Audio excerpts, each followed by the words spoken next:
Welcome to the virtual exhibition, Inside the Mind of Yves Saint Laurent.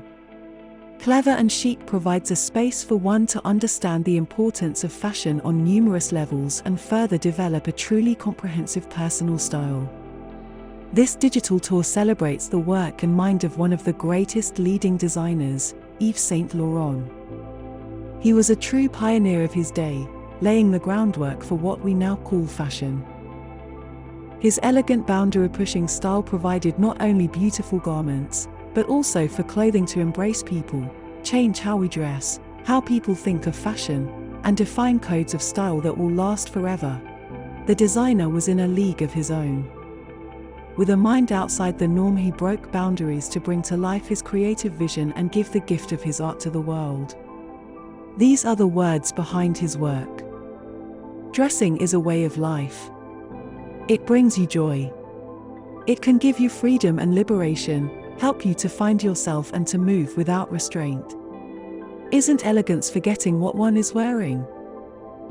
I tried to show that fashion is an art. For that, I followed the counsel of my master Christian Dior and the imperishable lesson of Mademoiselle Chanel. I created for my era and I tried to foresee what tomorrow would be. Chanel freed women, and I empowered them. Over the years I have learned that what is important in a dress is the woman who is wearing it. Finding your own style is not easy, but once found it brings complete happiness. It gives you self-confidence, always. When you feel good in a clothing, anything can happen. A good clothing is a passport for happiness. I have always believed that fashion was not only to make women more beautiful, but also to reassure them, give them confidence. Without elegance of the heart, there is no elegance. We must never confuse elegance with snobbery. What is wonderful about my art is that dream and reality can become one. There is just one step between the two. Fashions pass quickly, and nothing is more pathetic than those puppets of fashion outrageously made up one day, pale the next, pleated or ironed stiff, libertine or ascetic. Playing with fashion is an art. The first rule is don't burn your wings. A designer who is not also a couturier, who hasn't learned the most refined mysteries of physically creating his models, is like a sculptor who gives his drawings to another man, an artisan, to accomplish. I always believed that style was more important than fashion. They are rare, those who imposed their style, while fashion makers are so numerous. It pains me physically to see a woman victimized, rendered pathetic, by fashion. There are women who have completely transformed my view of fashion. I love women.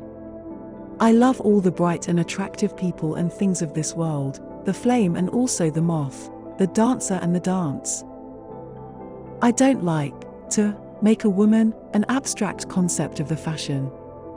I don't like to say, you must wear that. I am not a dictator.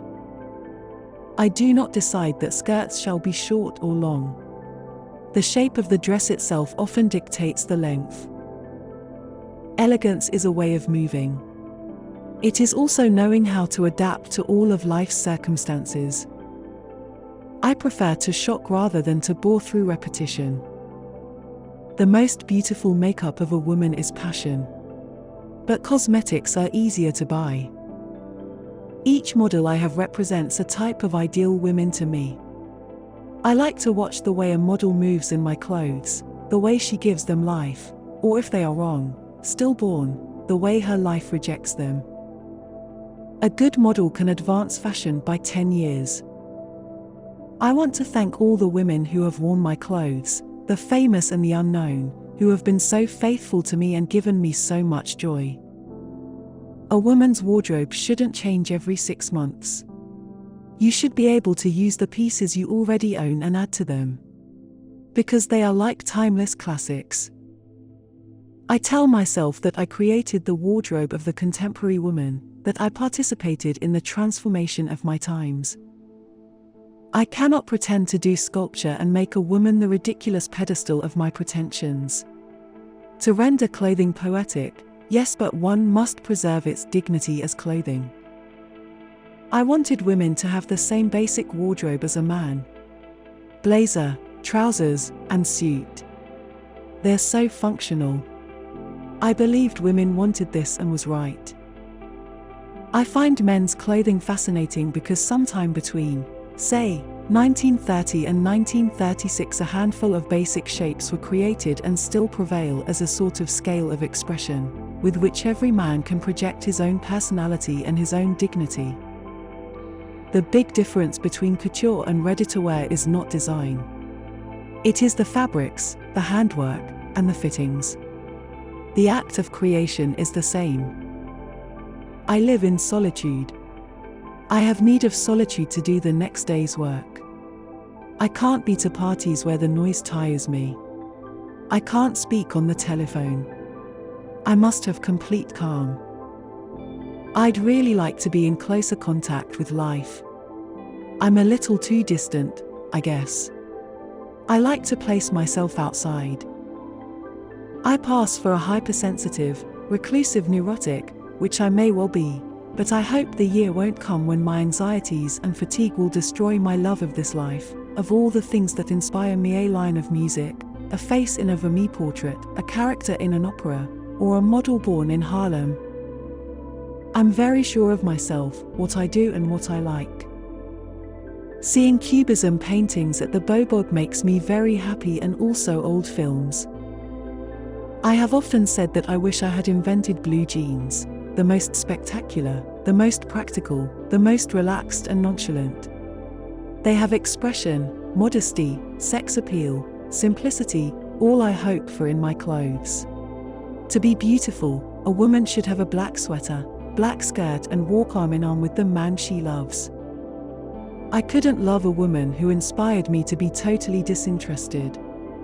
If I fell in love with a woman for an artistic reason, or from the point of view of my work, I think it would rob her of something. The most beautiful clothes that can dress a woman are the arms of the man she loves. But for those who haven't had the fortune of finding this happiness, I am there. I am very happy to design haute couture. It's a love story between couture and me. I want to give haute couture a kind of wink, a sense of humor, to introduce the whole sense of freedom one sees in the street into high fashion, to give couture the same provocative and arrogant look as punk, but, of course, with luxury and dignity and style. For a woman, le smoking is an indispensable garment with which she finds herself continually in fashion, because it is about style, not fashion. Fashions come and go, but style is forever. Fashion is defined by what later becomes out of fashion. Fashion is like a party. Getting dressed is preparing to play a role. Fashion is a kind of vitamin for style. I am no longer concerned with sensation and innovation, but with the perfection of my style. Decadence attracts me. It suggests a new world, and, for me, society's struggle between life and death is absolutely beautiful. Fashions fade, style is eternal. If you are interested more in the life and career of Yves Saint Laurent, from his early life and time at Dior to the creation of his own fashion house where he would offer new women's wear, reinterpret menswear, marry together art to fashion, design to empower, advocate for diversity, produce ready-to-wear, and change the industry forever. YSL, How One Man Changed Fashion Forever, Yves Saint Laurent's legacy and career is available to watch now. If you'd like to know more about the Yves Saint Laurent fashion house into present day and the defined modern Saint Laurent aesthetic, from the early years of YSL Rive Gaucham, the transformative rebranding, most prominent collections, the new image of a Saint Laurent man as well as woman, and overall brand value growth that we recognize today.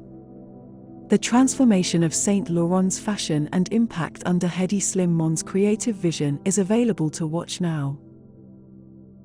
I hope you enjoyed this video. If you did, please subscribe, like, turn on notifications, and comment. Thank you so much for watching.